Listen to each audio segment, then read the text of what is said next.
There's been a lot of talk about impeachment lately. For instance, Adam Schiff recently issued a statement saying, quote, "I'm not someone who ordinarily talks about impeachment while I'm going to the bathroom, but in this case, I'll make the same exception I've made every day since November of 2016, unquote.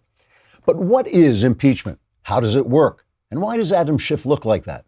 Is it like a curse or a disease or something, or the result of some sort of accident? Maybe that's beside the point. The point is, it's time for a civics lesson on how impeachment works. Impeachment is a process for removing a president from office so that Mike Pence will become president and outlaw rainbows, so that all the unicorns will come and stab him, and then your party will have the power instead of the bad Orange Party. The process of impeachment is laid out in Articles 1 and 2 of the Constitution, and before the process of impeachment can begin, each member of the House of Representatives must assign an intern to find a copy of the Constitution and pretend to have read it. Then the congressman himself must stare at the articles until the liquor kicks in and the words blur and become meaningless. Of course, he will have already done that with the rest of the Constitution before taking office. Article 2 says the president can be impeached for treason, bribery, or other high crimes and misdemeanors, such as being Republican or attempting to stop the slow spread of federal power until it swallows every last trace of liberty, like the Blob in the movie of the same name. After pretending to read the Constitution, the congressman must then go on TV and talk crap while his friend, the interviewer, looks very serious, even though they both know it's crap. It's just that obvious. Finally, the Congress takes a vote. And then everyone goes back to doing whatever they were doing before, namely nothing. Trigger warning, I'm Andrew Klavan, and this is The Andrew Klavan Show. I feel hunky-dunky, life is tickety-boo. Birds are winging, also singing hunky-dunky-doo. Ship-shaped, tipsy-topsy, the world is zippity-zing. It's a wonderful day, hurrah, hooray, it makes me want to sing. Oh, hurrah, hooray! Oh, hooray, hurrah! You know, we used to have that great board which had on it how many days I had gone without cracking up during my own openings, but we've lost that, and now you folks, you at home, will just have to keep track for me. All right, Lightstream. Who doesn't want less stress in their life? If high interest credit card bills are adding to your stress, here is a solution. It is Lightstream. And look, this is a big deal because, you know, you spend with a credit card, you don't even think about the fact that it's money. And if you let it go and you don't pay your credit cards, or you just haven't got the dough that month, the interest rates are incredible. Confiscatory. That is what the interest rates are. But you can pay off your credit card balances and save money with a credit card consolidation loan from Lightstream. And you can get a rate as low as 5.95% APR if you use AutoPay, which is much lower than the national average of, get this, over 20% APR. The online application for Lightstream is quick and easy. You can apply from your phone, and you can even get your money the same day you apply. And just for my listeners, you can apply now to get a special interest rate discount. The only way to get this discount is to go to lightstream.com/Andrew. That's lightstream.com/Andrew. This is subject to credit approval. Rate includes 0.50% AutoPay discount. Terms and conditions apply, and offers are subject to change without notice. Visit lightstream.com/Andrew for more information. So recently, a Florida middle school teacher got in a spot of trouble after giving her students an exam in which she suggested that Donald Trump is an idiot. She's not the only person who said so. Bernie Sanders tweeted it just a few weeks ago. Don Lemon, who ought to know what stupid looks like, has called Trump stupid, and the Washington Post, Vanity Fair, and Mother Jones have all used the stupid word on him. I have to admit, it sometimes seems to me that Trump is painfully ignorant of some pretty important things. If I found out he had never read a book cover to cover in his life, I would not be entirely surprised. But whatever else he is, stupid does not seem to me to be an accurate description of this president. Trump has been a massively successful man in massively difficult businesses for at least 50 years.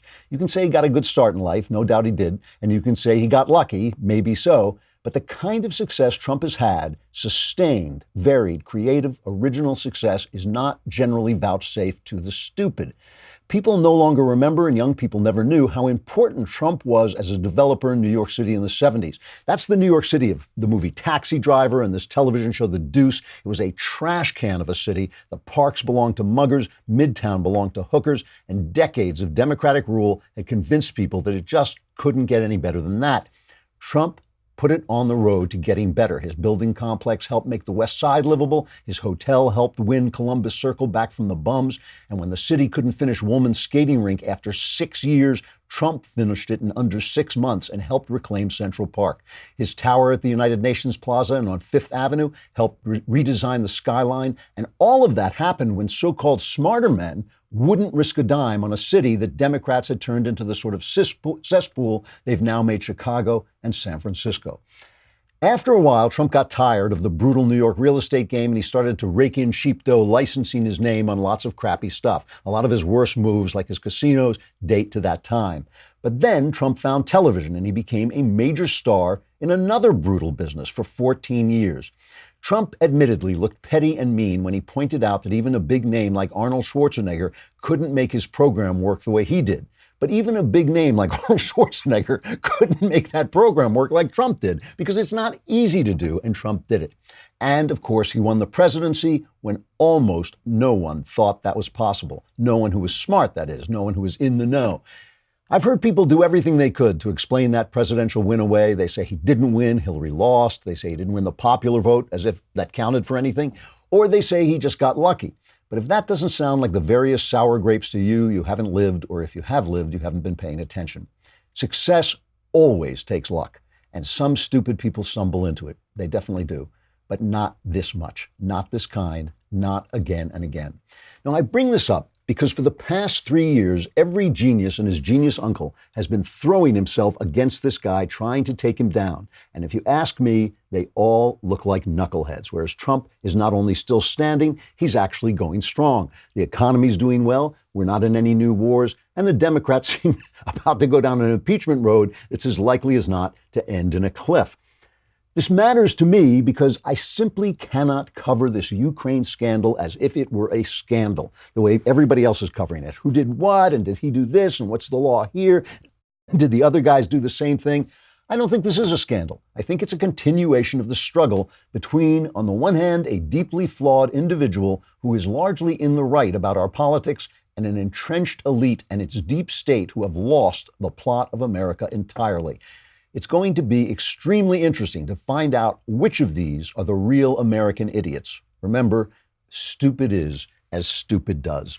So let's start, instead of talking about the Ukraine, because I can't stand this story, because I just think it's not the story. I think the story is the intelligence community is trying to cover up what it did to Donald Trump and how corrupt it was under the Obama administration. That's what the story is. And since nobody's covering it like that, there's not that much to talk about yet. So let's just talk about for a minute. I want to talk about China. And it's important because it's important to us here. China celebrated 70 years of communist oppression yesterday. They had the ceremonial shooting of the protester in Hong Kong. They actually shot a guy in Hong Kong. The police say it was self-defense, as the demonstrations for freedom there got incredibly violent and got even more violent than they have. You can see, if you're watching, we're playing video of this incredible celebration, which emphasized the military might of China, shooting off the gigantic cannons and oh my gosh, the missiles. It's just, we've seen this from communism before. This is 70 years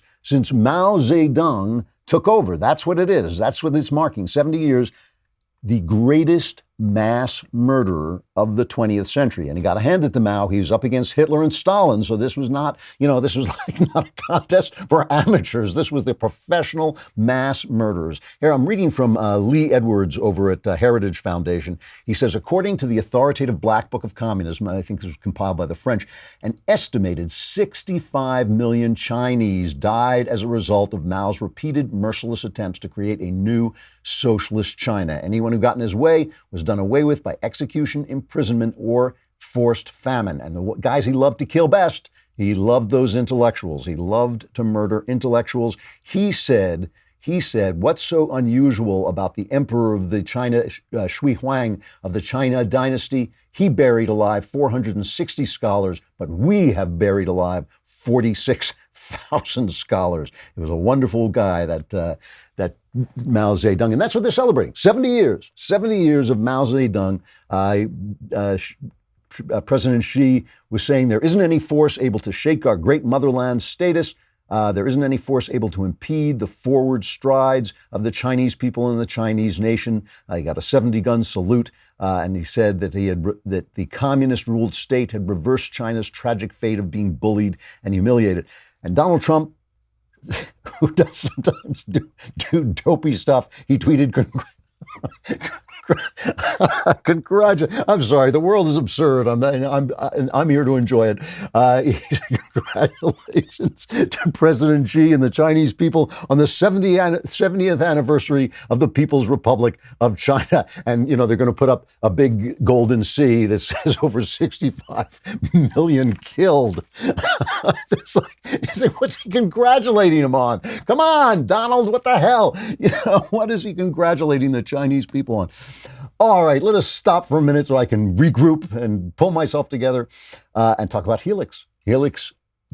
I have a Helix mattress. It is incredibly comfortable. It really is an improvement. And I don't sleep, so I am enjoying my Helix mattress all night long. I mean, I love being on this thing. And you can get it. It's easy to do. You get a sleep quiz. It takes 2 minutes to complete, and they match your body type and sleep preferences to the perfect mattress for you. No matter how you sleep, on your side, on your back, Helix can make what your body needs. And for me, who doesn't sleep at all, it really does it feels good on your body. And, I'm lying awake thinking, hey, this is nice. This is actually really nice. Go to helixsleep.com/Klavan, take the 2-minute sleep quiz, and they will match you to a customized mattress that will give you the best sleep of your life. You get a 10-year warranty, and you get to try it out for 100 nights risk-free. They will even pick it up for you if you don't love it, but you will. Helix is offering up to $125 off all mattress orders for our listeners. Get up to $125 off at helixsleep.com/Klavan. That's helixsleep.com/Klavan for up to $125 off your mattress order. helixsleep.com/Klavan. And I know what you're thinking. I can read your mind like a book. You're thinking, how do you spell Klavan? It's Klavan. And speaking of Klavan, tomorrow is the Andrew Klavan mailbag, and you want to be in. I was hoping I could throw him off by not doing it at the top of that show, but that scream just follows me around. Wait, I think I heard it again. You can go to dailywire.com, subscribe. It's a lousy $10 a month. $10 a month. For $100, you get the entire year. You get this incredibly exquisite leftist tears tumbler. I am drinking cold leftist tears out of it now, but you can drink hot leftist tears out of it as well.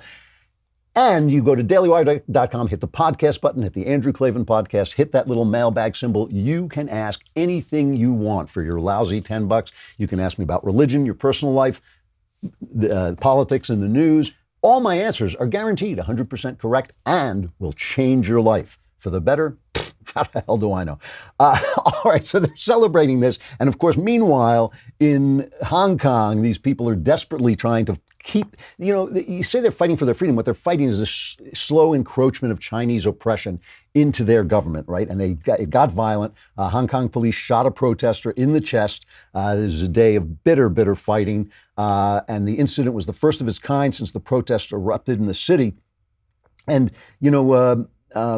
Jimmy Lai, the tech guy in Hong Kong, tech millionaire in Hong Kong, says, as a media man, I understand that the coverage of events will disproportionately focus on acts of violence.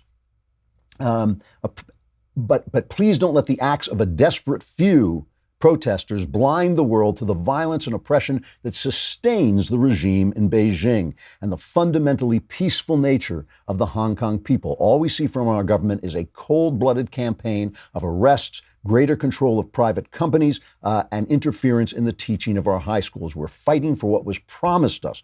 Universal suffrage is a right to which we're entitled in our basic law, which is the mini-constitution that took effect when the UK made the mistake of handing over the territory in 1997. The president of China has abrogated that treaty.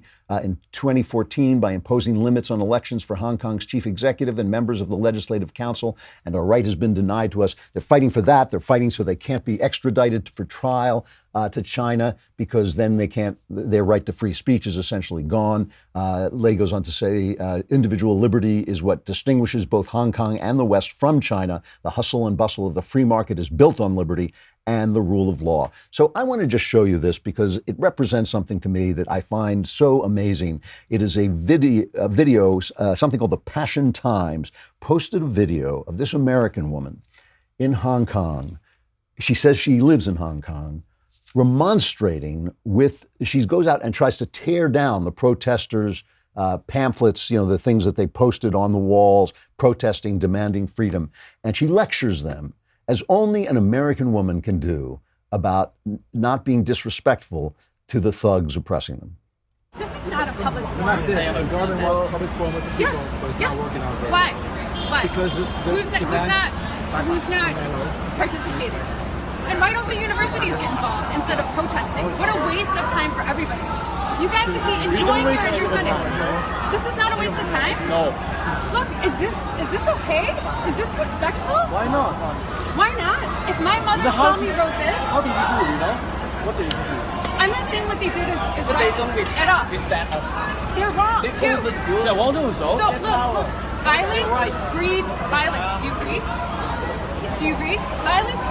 Find me one case where violence led to a good solution. I think for them, the plan was at a certain point, the only way to protect freedom is to give up a certain...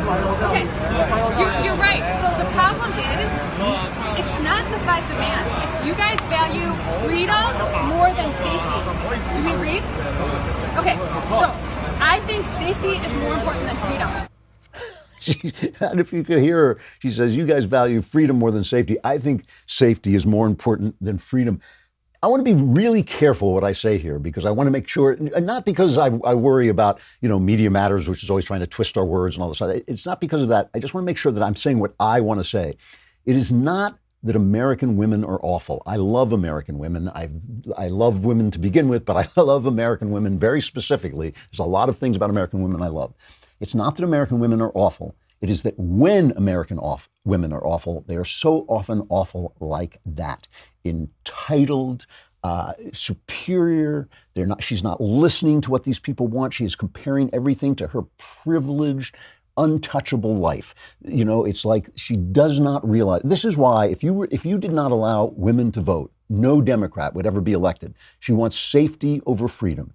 Perhaps one of the most, how can I put it? One of the most low things a privileged person can say. How much lower can you go than to tell people who are fighting for their freedom that they should privilege safety over freedom? Every single person who gave that loudmouth dame the right to speak, who sent a son, to die on the battlefields of Bunker Hill or of Gettysburg or of, in World War II. I mean, every one of those people who died valued freedom over safety so that she could become that entitled loudmouth with no sense. She thinks she dropped from heaven into a world prepared for her. She thinks her freedom, her rights, her ability, her equality with men, the fact that she can live for the first time in human history, that a woman can live essentially any life she wants. She thinks that came out of nowhere. Maybe she did it herself. It must be because she's such a nice person and so good looking. The way she goes, her yoga classes, they must just given her that freedom.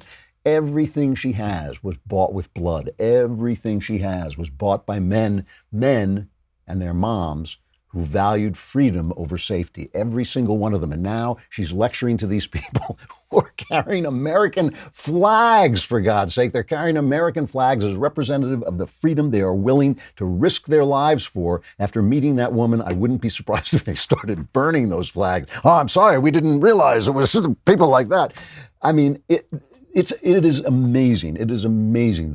If there is anybody more entitled than an American woman, I do not know who it is. And like I said, most American women, I love them. But when they're awful just like that. And it says something about our country that we produce people who are so ignorant that they don't even know where their freedoms come from. While we're talking about lying awake on your bed, on your wonderful bed, you also want an incredibly calming, comfortable blanket. So go to the aptly named Calming Comfort.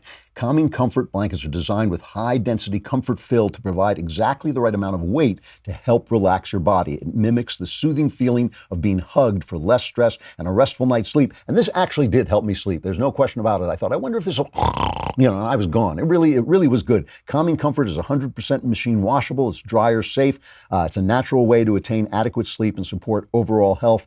Other times, you can just wear the ThermoComfort wrap. It's a neck and shoulder wrap that instantly calms and relaxes with deep pressure therapy. I just got one of these. I haven't tried it yet. The clay beads provide the perfect amount of pressure, relaxing the muscles in your neck and shoulder. The Calming Comfort weighted blanket comes with a 90-day anxiety-free, stress-free, best night's sleep of your life guarantee from Sharper Image. Right now, just for our listeners, you can go to CalmingComfortBlanket.com, use promo code Andrew at checkout to receive 15% off the displayed price. Again, that's CalmingComfortBlanket.com. Promo code Andrew. And because you can't put a price on a great night's sleep, go online now at calmingcomfortblanket.com and use promo code Andrew for your special discount today.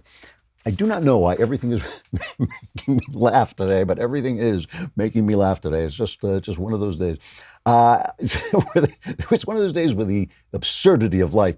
So speaking of the absurdity of life, the New York Times, a former newspaper, made a discovery about the Democrats. We're talking about the oppression of Chinese communism for 70 years, and it got a little better after Tiananmen Square. Now it's shut down again. They started to, what they think is that they can maintain their oppressive government if they let the market have a little bit of freedom to finance the government, because as long as people are rich, they tend not to rebel against the government. So they think they can have the free market without the free people. I don't believe that's going to work. 70 years is about the lifespan of communism. It just takes about 70 years to destroy a country. It's almost demonic because in the course of that 70 years, the people who started the communism die off and the new people don't understand why everything is going wrong. It's like the people in San Francisco. Why is there suddenly crap in the street? Why are there suddenly bums everywhere? They don't understand that it's the Democrats, it's the left-wing governance that turns cities into that every single time it's tried. In New York, I've talked to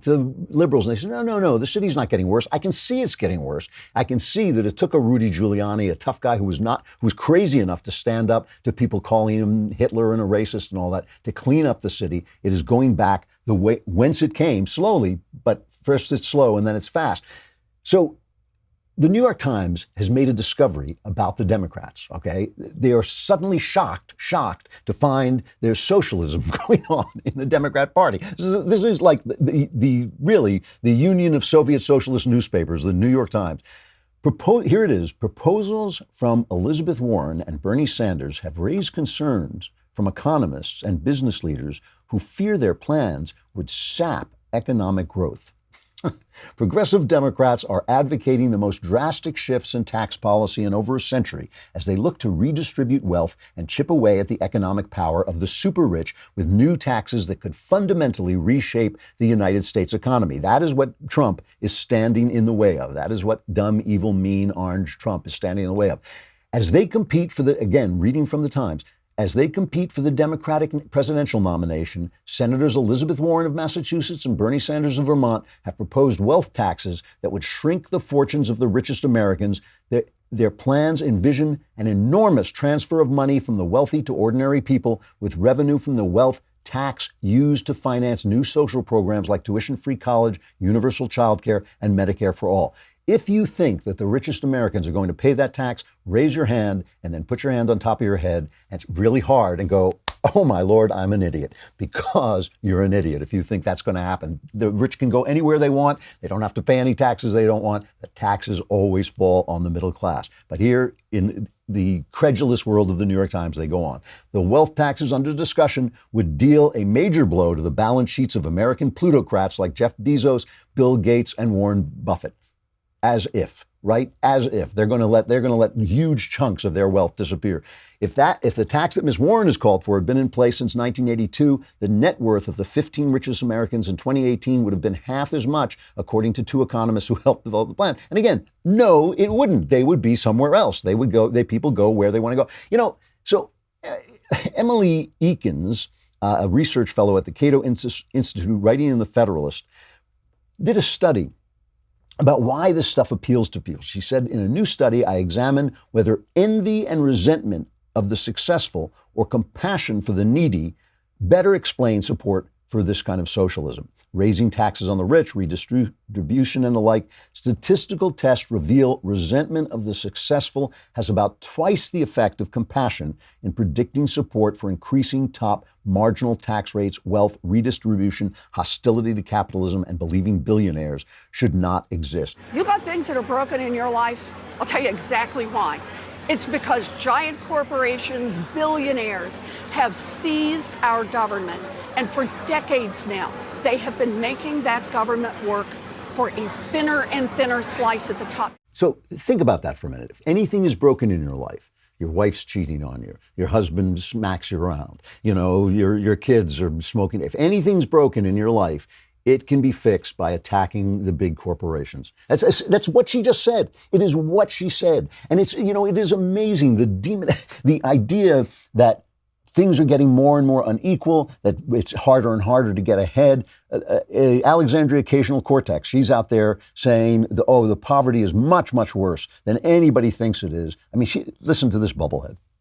I mean, what this all is us reaching into our pockets and deciding how we're already spending the money that we're already contributing to society. The problem is that America is at its wealthiest point that we've ever been, and yet we are at one of our most unequal points that we've ever been. You would not know that our country is posting record profits because 40 million Americans are living in poverty right now. And if the poverty line was real, if it was at around what some people think it should be, about $38,000 a year, we would be shocked at how much the richest society on the planet is allowing so much of its people to live in destitute. So we're not talking about paying for somebody else. We're talking about getting our own rent under control. We're talking about not getting fleeced by our own landlords. We're talking about making sure that food is on our kids' tables. So this is not about other people. This is about saying if you contribute to our society, you deserve to benefit from our society, not just corporations getting tax cuts and fossil fuel companies getting rewarded for their extraction and dooming future generations. It's like she lives in a cartoon universe. First of all, she starts out by saying this is about how we put our hands in our pockets, but it's really about how she puts her hand in my pocket. It's not about what we decide to do with our money. That's freedom. When I decide I'm going to spend my money on a Chinese meal, which is going to give the guy who owns the Chinese restaurant more money, he's going to give me a meal I want, and he's going to have money to spend and spend it somewhere else, which works because each person knows where he wants to spend his money. It's about her taking your money. Secondly, she then goes on to say $38,000 should be the poverty line. Listen, if you're making $38,000 and you're single and you have no kids and you're living in a place that's not New York or LA, you're doing pretty well. I mean, that's not bad at all. So that's ridiculous. The official poverty rate was 12.3%. So that is close to 40 million people of our huge population. But that's down 0.4 percentage points from 12.7% in 2016. And it's the third consecutive annual decline in poverty. Since 2014, the poverty rate has fallen 2.5 percentage points from 14.8% to 12.3%. Why? Capitalism. That's why. Plus, President Trump has been doing a lot to change the wealth of the middle class. Real median household income, the amount earned by those in the very middle, hit $65,000 in 2019 for the 12 months ending in July. That's the highest level ever, and a gain of more than $4,000, or 6.8% since Mr. Trump took office. By comparison, during 7.5 years under President Obama, starting from the end of the recession in June 2009 through January 2017, the median household income rose by only about $1,000. So it's all fantasy. It is all a fantasy world. And she says we shouldn't be rewarding those evil people who get fossil fuels, dooming future races, and giving her once again, same problem as the girl in Hong Kong. She doesn't know where everything she has comes from. It all comes from fuel. It all comes from energy. All these lovely things that she has, including her freedom, including her equality, which are all dependent on technology. Those things all come to her by the people doing the capitalist thing that she hates so much. I'm going to stop there because we got a great guest coming up, Kevin Williamson, one of the smartest guys I know, and one of the most rambunctious. I'll use that phrase. And so I want to get to him, but please remember, it is the mailbag tomorrow. You want to go to dailywire.com and subscribe, and then you can go on, press the podcast button, press the Andrew Klavan podcast, press the mailbag symbol, and ask me anything you want. All your problems, every single one of them, will be solved, or we won't give you your money back. But you won't care because all your problems will be solved. Come on over to dailywire.com.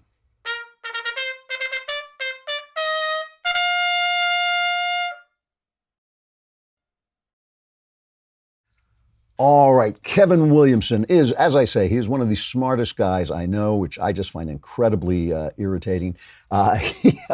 He's a roving correspondent for National Review, and he doesn't work for The Atlantic, where he was fired after about 20 minutes. He's got a new book called The Smallest Minority, Independent Thinking in the Age of Mob Politics. It was described as the most profane, hilarious, and insightful book I've read in quite a while by someone named Ben Shapiro. I don't know who that is, but he sounds like he knows what he's talking about. Kevin, are you there? I'm here. All right. How you doing, pal? It's good to see you. Profoundly irritating, I guess. One of the more honest ones I've had in a while. I still have never forgiven you for making me read that book.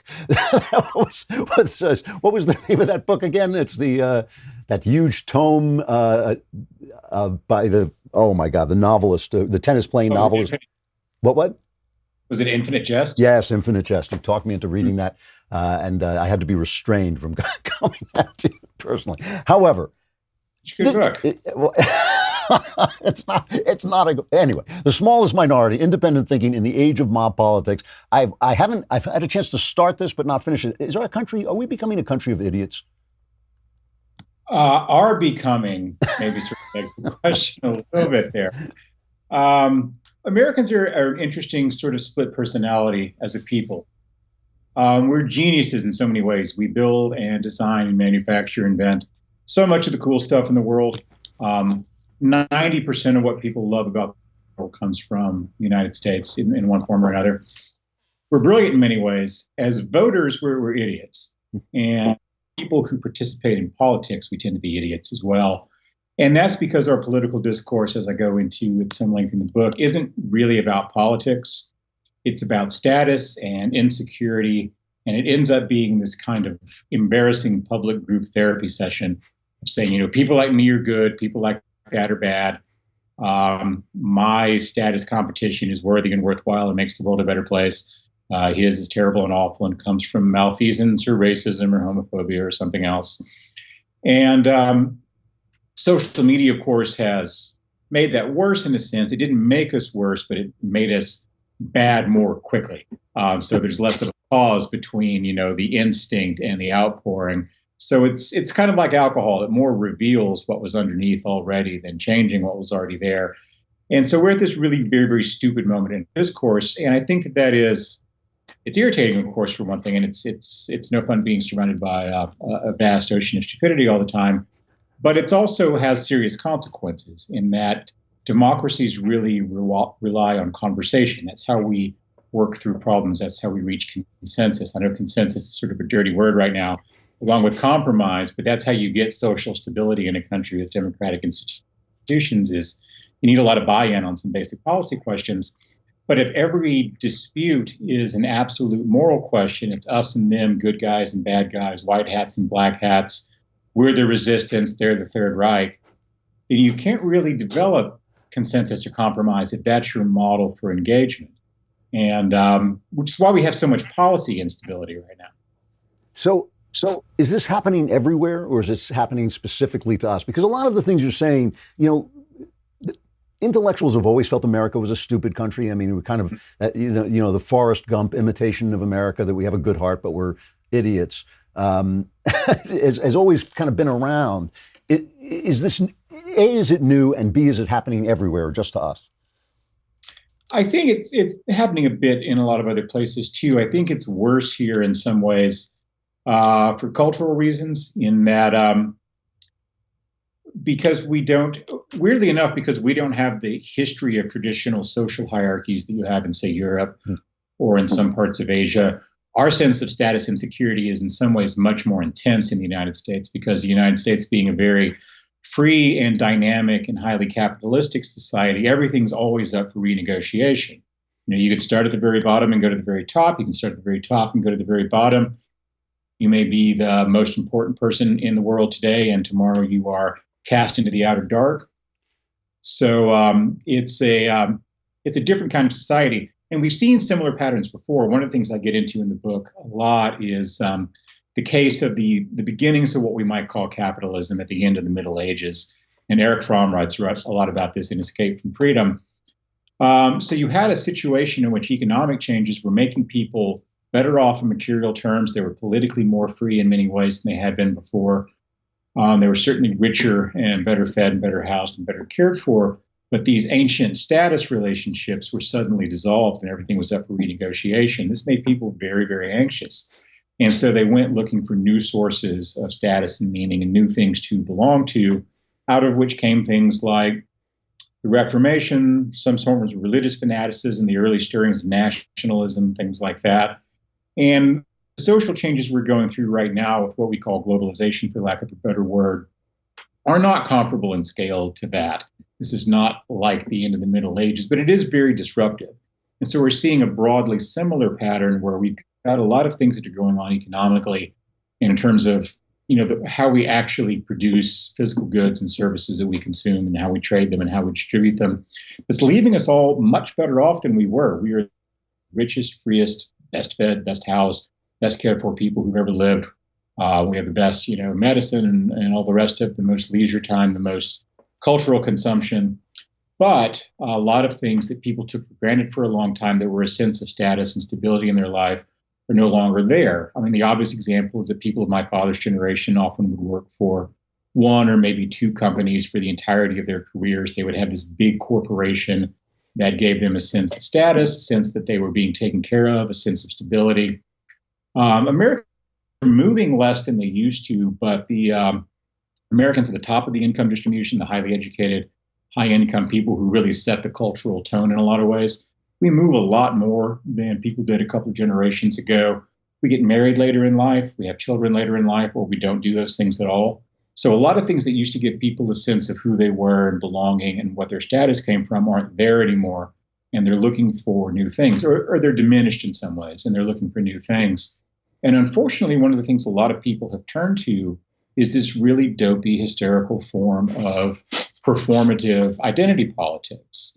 And I think that is, it's making it difficult to govern a big, diverse, complex country like ours. You read my stuff, I think, from time to time.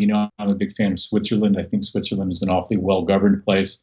And I think it's got a very useful and productive civic culture, a sense of citizenship, a sense of what government is there to do and how people are able to cooperate. It's a very small country. It's relatively, it's got really very strong, long-standing institutions. And the sorts of things that make a country like Switzerland work, or the Nordic welfare states, Sweden and Denmark and countries like that, which, in spite of the way a lot of conservatives talk about, they were pretty good countries in a lot of ways, and they're pretty well governed and people are pretty happy there. But those things are not really available, I think, to a country as large and dynamic and diverse as ours, and one that lacks certain of the civic virtues that I think you see, particularly in Northern Europe. Yeah, I was in Switzerland over the summer, and I have to say it is a well-governed country and civilized in ways that we're not. There's just no question about it. We're talking to Kevin Williamson, author of The Smallest Minority: Independent Thinking in the Age of Mob Politics. What is, conservatives are always talking about the road to serfdom. You have the road to smurfdom. What is that? It's a dumb pun. I don't know. I liked it. It's people feeling small and blue. But it is true that we deal a lot with very large institutions and very large forces. I think this is why things like, say, air travel are so irritating to people. Because did you read that story in the Wall Street Journal about the airlines ditching people in Peru for like 4 days, and it loaded them up on airplanes and then said, nope, we're not taking off, get off the airplanes, and send them back to their hotels, and they were sleeping in the airport. And it was, some of them were pregnant, some of them needed medicine, things like that. And you end up running against these situations that you have very little control over. And you've got people in, these old company towns where the whole, civic culture and economy was based on essentially one business or one industry. And then suddenly that's gone. You've got no sense of control over those sorts of things. And I think that the largeness of modern life and the scale of it and the incomprehensibility of modern economic production is alienating to people. If you take something relatively simple like container shipping, we've got stuff we want to get from X to Y, we put it in a box, we put the box on the boat goes there. Vastly complicated. It is one of the most complex undertakings that the human race has ever managed to successfully pull off. It's like doing a moon launch 24 hours a day, 7 days, 65 days a year. And in dealing with these large, vast, incomprehensibly complex systems, people feel a lack of control over things. And then you add to that certain sorts of status anxiety that we're seeing in a society like ours. People want to reassert command over things. And that's a lot of what our politics is currently about. You have Trump promising his constituents that I will regain control on your behalf. And then you've got a very open rhetoric of seizing control on the left right now, where people are talking about the new America, and it's the new America's turn to govern. And these, old white men who are no longer going to be in the majority must have their power taken away. And the fact that a lot of this gets now expressed in such explicitly, racial terms and explicitly sexual terms, and sometimes explicitly religious terms, I think is really, really unhealthy for us. I have to stop you there. I would love to go on talking, but I'm out of time. Kevin Williamson, author of The Smallest Minority, Independent Thinking in the Age of Mob Politics. I hope you come back. I'd like to talk to you about what's going on in the moment next time, but I hope you'll come back and talk again. Yeah, you got my number anytime. Thanks a lot, Kevin. It's good to see you. You bet. I want to end with a final reflection. I've been watching, I think I've mentioned this before, I've been watching NYPD Blue, a show that goes from the 90s into the 2000s. And it is a revolutionary show in a lot of ways. It is created by Stephen Bochco, who was one of the founders of the revolution in television, and David Milch, who you know from Deadwood. He went on to do Deadwood. They created the show together. And it is a brilliant, brilliant show, which centers on, although they don't realize it for about 4 seasons, that it centers on this detective, Andy Sipowicz, played by Dennis Franz. And the fascinating thing about it is the show is filled with liberal preachments, the kind of thing I always talk about when I talk about how the left controlling the culture changes the way people think, or at least tracks the changes the way people think. So although a lot of studies show they actually do affect the way people think. So there's a lot of preachment in it, because Andy Sipowicz starts out as a racist cop. That's why they don't think he's the star of the show. You could never create a character like him today who is sympathetic and yet racist, openly racist, doesn't like black people. Thinks they're taking over unfairly, thinks he's been passed over by black people unfairly, and has something to think about everybody, but is constantly preaching. But it follows his progression into learning to respect a gay guy, a black guy, and he becomes a leader. But the one thing he never loses is the fact that when he is dealing with bad guys, he roughs them up. Here's a scene where he's talking to a wife beater. Can you tell me what's going on here? Yeah. You're going to central booking to get processed for beating your wife. She's pressing charges? Oh, she sure is. Yeah. Okay, now I gotta get an attorney. You like smacking people around, Frank? No. You sure like smacking your wife around? There's a lot more to it than that. No! Why don't you try smacking me around, Frank? Guard! He left. Come on, hit me, Frank. No! Or do you only like hitting women? You leave me alone! All right, here's what's going to happen, Frank. You're going in the system. And when you get out, whether it's a week or a month from now, I'm going to be there waiting for you. And then I'm going to drive you over to a bus station, and I'm going to buy you a cup of coffee and a candy bar. And you're going to get on that bus, and you're never going to set foot around here again. Because if you do, I will put you in the hospital. You got it? Yeah. I'll see you when you get out, Frank. You know, that was when liberals remembered that sometimes you have to do some bad things to get good things done. And one of the things we're seeing is this tension between when they say, oh, this guy did, pinched a girl's butt, or he slept with a porn star, or he did something even worse than that, maybe said something, that wasn't quite right to the president of the Ukraine. And for that, we are supposed to set aside our love of capitalism, our love of freedom, our right to bear arms, our right to free speech. We're supposed to set all that aside to punish him for doing that. But of course, here we are constantly seeing Sipowicz being rebuked for being a tough guy. But we're always thinking, as the audience, we're always thinking, no. Do what you got to do to get the bad guys off the street. So there was still a kind of sense of reality among these liberal shows. A liberal preachment contained a bunch of reality. And the liberal preachment was basically about accepting people. It wasn't about being replaced. It wasn't about you're bad because you're white. It wasn't about, the blacks are coming in, now it's their turn. It was simply about tolerance for all of us. We live on a small planet. We live with a short life. We're supposed to be nice to one another, or something with which I agree. In that sense, if that's being a liberal, sign me up. I am a liberal. But what has happened since then is the idea that there is no difference in value between any two things. So in other words, you not only have to accept people, you have to accept that something about them is exactly the same and equal in value to something else. So you have to accept that the relationship between a man is the same as a relationship between a man and a woman. But of course, nothing that is different is the same. That is a stupid thing to say, but you have to say it because that is what the left is preaching. Nothing that is different is the same. So we have a right to make judgments. We have a right to value one thing more than another. We have a right to like people, different kinds of people more than another. And so the thing that liberalism has been preaching has actually changed. And they have followed the wrong path of that idea. The path should have been toward love and tolerance and understanding and not judging people, having compassion on people and not judging them, but looking into yourself first. That's the path you want to go down. But instead, they went through this path where they wanted to basically eliminate morality entirely, eliminate difference entirely, and basically say that there is no idea that brings us together, that the diversity itself is of value. The diversity of itself is of zero value. The diversity itself is of zero value. What is good about the diversity is it serves the idea that unifies us, which is the idea of freedom. They lost that plot, and that's why they're talking the nonsense they're talking today. Got through almost this entire show. I don't think we even mentioned the Ukraine. Good for us. I'll be back tomorrow with the mailbag. I'm Andrew Klavan. This is The Andrew Klavan Show.